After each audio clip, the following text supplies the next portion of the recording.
action sniper film called Shooter. U.S. Special Forces sniper Bob Lee Swagger and his scout Donnie Fenn are lurking in the hills of Ethiopia, ready to cover the U.S. convoy making their way back to base through enemy territory.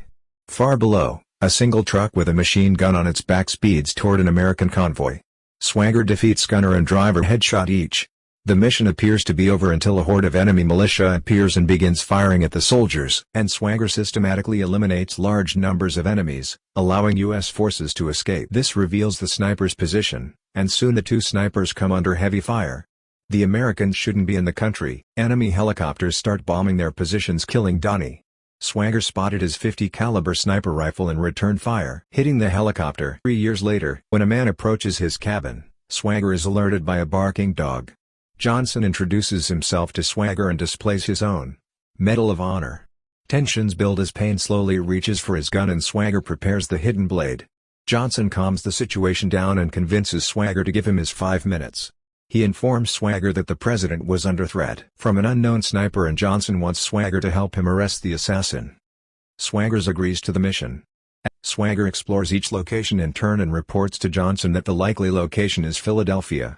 On the day of the speech, snipers are seen everywhere, and federal agents are too. The president approaches the stand. Swagger tells Johnson to have his men take out the shooter at once, but just then the case takes a turn. The archbishop is shot in the head and Timmons suddenly shoots Swagger in the shoulder. Swagger falls through a window and lands hard on the glass ceiling below. As Swagger escapes, he runs into Memphis and calls for help. Memphis draws his gun, but Swagger violently throws him to the ground. He handcuffs Memphis to the gate and informs him he had been set up, and says Timmons is involved. Swagger grabs Memphis' gun, car and drives off. Swagger hops into the back seat where he grabs a medical kit and tends to his wounds. The cops soon catch up with Swagger. Swagger shifts backwards as the cops fire at him and heads straight for the Delaware River through the construction site. The cops retrieve the car, but no sight of Swagger. Swagger is pulled along by a boat and ends up under a bridge. Swagger drives to the shop, turns off the lights so the shopkeeper can't identify him, and goes inside to buy supplies. He then drives to an empty auto repair shop and uses the supplies to treat himself. Swagger drives overnight to Kentucky, to Donnie's wife Sarah's house. Sarah is surprised and afraid, but he swears to her he did not assassinate the president. Swagger gives Sarah a list of things to acquire. She buys everything and he quickly instructs her on how to treat her gunshot wound before passing out. Memphis continues his investigation into the assassination and talks with a fellow agent. Facts do not apply to Memphis. For one thing, Memphis goes everywhere Swagger has gone, goes to a church tower, and finds certain traces in the dust. Swagger didn't miss the president, but someone had used a remote-controlled rifle to assassinate the Archbishop of Ethiopia. Donnie's sniper rifle to Swagger and she volunteers to help him. Sarah meets Memphis in a public place in disguise and gives him a picture of Johnson's license plate. Memphis sneaks into the restricted area of her FBI office and attempts to find information on the number plate, but is blocked as Delta requires his security clearance. As Memphis walks on a bridge, he is kidnapped by masked men in a van. Memphis was badly beaten. The men put him in a suicide drill. Swagger shoots each man individually with Donnie's rifle, freeing Memphis. Johnson hears that Memphis is not dead and knows he is now working with Swagger. He orders his men to delve deeper into Swagger's past. Memphis takes them to Tennessee, where they visit an old humorous gunman expert. Swagger learns of an expert marksman who is still alive and can shoot over a mile. He used to be sadistic and would only kill anyone who tried to help the wounded. Must have killed hundreds. He was in a destroyed building and some believed he was dead. Swagger and Memphis go to the hardware store and buy lots of supplies. They then head into the woods, where they make napalm, pipe bombs, and gas bombs. Swagger and Memphis locate Shandor and plan an attack. Memphis remains in position near the woods while Swagger up behind a guard, stabs him in the back, and plants a bomb. He pierces another guard's jaw and plants more bombs. Swagger quickly finishes his third guard and shoots the fourth guard in the head. Now alone, Shandor reveals to Swagger what really happened. The president was never in danger and the archbishop, because of talking about the Americans who committed genocide to build oil pipelines, became a target.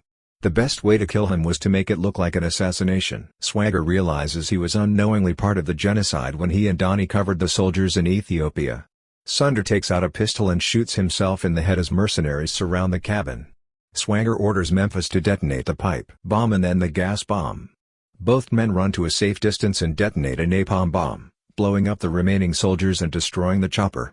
Swagger calls Johnson, who reveals he is Sarah, and Swagger reveals he recorded Sunder's confession about everything.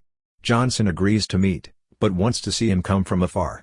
The meeting takes place in Snow Mountain. Swagger is soon shot in the chest by a sniper who was hiding. Johnson and the senator are happy, but to their surprise, Swagger disguised as a covert ICE sniper takes down the other sniper by shooting him in the head. Swagger carefully aims and destroys Payne's shotgun while blowing off his thumb. As Payne is in shock, Swagger blows his arm off. Swagger eventually approaches them. Sarah picks up her gun and shoots Payne. Eacham offers Swagger a job, which he declines. Memphis calls the FBI to come to their location.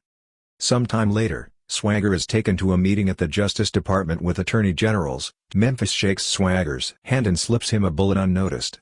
He asked if the gun had been tampered with by his FBI or other agency, but it wasn't.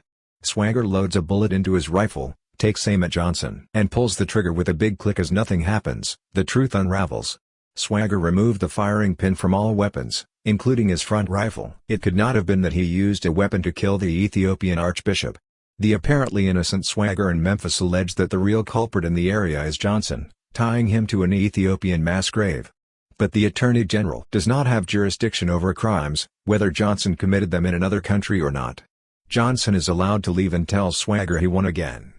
The Attorney General, convinced of his innocence, releases Swagger. They exchange knowing looks. Sometime later, Johnson celebrates his victory with Meacham and Dobler in a remote cabin. A dead guard falls down directly in front of him. John shot through. Swagger moves like a ghost and shoots Dobler through the knee from under the floor. He then enters the cabin. Swagger shoots Dobler in the chest and approaches Meacham. Swagger blows his brains out with a pistol, before placing it in Johnson's hands.